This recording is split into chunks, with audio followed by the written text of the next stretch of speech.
चल आज बेल पणा बनैबा। आ 3टा बेल नेली,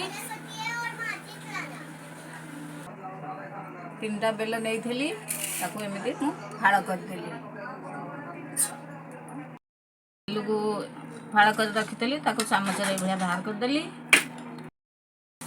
देख बेल को मुझे बाहर करदेली। आम 5 जन, मु 5 गिलास पानी देदेली। बेल को चकड़ी देली, ये भाया चकड़ी देली तार रस जाक सब बाहर करदेली। आगे चकड़ी की रखीदेली, तादे लुण पकईदेली। 5 गिलास जी लुण दरकार से पकईब।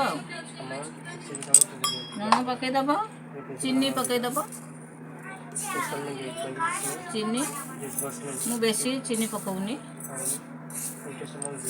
4 चामच चीनी पकईदेली। चीनी लुण पकईक गोलैदेली।